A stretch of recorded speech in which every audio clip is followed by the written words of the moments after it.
করিশ্মা কাপুরের জীবনে নিঃসন্দেহে সঞ্জয় কাপুর একটি বড় নাম। 13 বছরের দাম্পত্য, তবে সেই দাম্পত্যের সময়কালে অভিযোগ, পাল্টা অভিযোগ, নির্যাতন সবকিছুই উঠেছিল। সম্পর্কে পরিণতি কি হয়েছিল জানেন? ডিভোর্স। সঞ্জয় কাপুর আজ পৃথিবীতে নেই, কিন্তু তার মৃত্যুতে খানিক নড়ে গিয়েছেন করিশ্মা। কেন জানেন? অভিষেক বচ্চনের সঙ্গে তখন করিশ্মার মাখো মাখো প্রেম। অভিষেকের মা জয়া বচ্চনেরও এতে প্রথম দিকে সাই ছিল।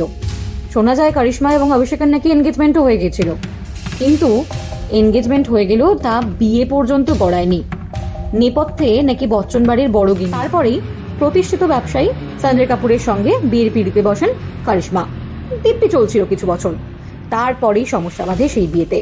শারীরিক নির্যাতন, ঝগড়াঝাঁটি, মারামারি সবকিছুই হয়ে যায় রোজকার ঘটনা। হানিমুনে গিয়ে নাকি করিশ্মার তিক্ত অভিজ্ঞতা হয়েছিল।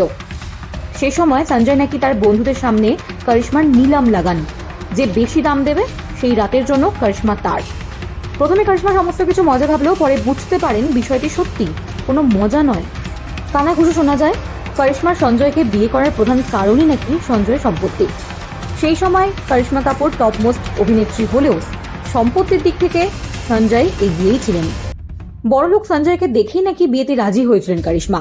অন্যদিকে ডিভোর্সের সময়ও সঞ্জয়ের একই অভিযোগ ছিল, যদিও করিশ্মা তুড়ি মেরে এই সমস্ত অভিযোগ তুলে দিয়েছিলেন। পাল্টা বলেছিলেন নিয়মিতভাবে সঞ্জয় নাকি তার উপর অত্যাচার করতেন। পরিবার সংসারের প্রতি বিশেষ টান নাকি তার কোনোদিনও ছিল না। পার্টি, বন্ধু বান্ধব এসব নিয়ে নাকি মেতে থাকতেন সঞ্জয়। করিশ্মার সঙ্গে বিয়ের পরও নাকি সঞ্জয় তার প্রথম স্ত্রীর সঙ্গে একাধিকবার শারীরিক সম্পর্কে জড়িয়েছিলেন। একবার নাকি করিশ্মা হাতে নাতে ধরেও ফেলেছিলেন। একবার নাকি সঞ্জয় করিশ্মাকে একটি পোশাক উপহার করেছিলেন। সেই পোশাক নাকি অভিনেত্রীর গায়ে ফিট হয়নি। এর জন্য শাস্তি পেতে হয়েছিল করিশ্মাকে। শাস্তি কি জানেন?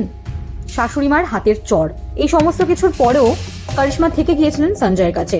2 সন্তানের মাও হয়েছেন, কিন্তু করিশ্মার অভিযোগ বাবা হওয়ার পরও নাকি সঞ্জয়ের কোনো কিছুই বদলায়নি। নির্যাতন বন্ধ হয়নি করিশ্মার ওপর। করিশ্মার বিয়ের পর তার কেরিয়ার লাটে উঠেছিল। শেষমেশ আর থাকতে না পেরে 2 সন্তানকে নিয়ে শ্বশুরবাড়ি ছেড়ে বেরিয়ে আসেন করিশ্মা। 13 বছরের সংসার জীবনের ইতি হয়। করিশ্মা নাকি বিপুল পরিমাণ অ্যালিমনি ডিমান্ড করেছিলেন। সঞ্জয় বাচ্চাদের কাস্টাডিও চেয়েছিলেন, কিন্তু কোর্ট শেষে মাকেই বাচ্চাদের দায়িত্ব দেয়। ততদিনে সঞ্জয় করিশ্মার মোহ থেকে বেরিয়ে মডেল প্রিয়া সচদেবে মত্ত। যে সঞ্জয়কে নিয়ে এত কথা হচ্ছে সেই সঞ্জয় আর নেই। মৌমাছির বিষে হার্ট অ্যাটাকে মৃত্যু হয়েছে তার। কিন্তু জানেন কি 3 সন্তানের জন্য কত টাকা রেখে গিয়েছেন সঞ্জয়? 14 কোটি। এবার এই 14 কোটি টাকার মধ্যে কত টাকা করিশ্মা তার সন্তানদের জন্য ক্লেম করবেন তা উনিই জানেন। এবার এসব কিছুর মধ্যে কি প্রিয়া কি তাকে ছেড়ে দেবেন? ওরকম ভাবে টর্চার হওয়ার পরও করিশ্মা কেন 13 বছর সংসার করলেন? কিন্তু করিশ্মার এত কাঁদার কারণ কি? সোনার ডিম পাড়া হাঁস মারা গেল বলে?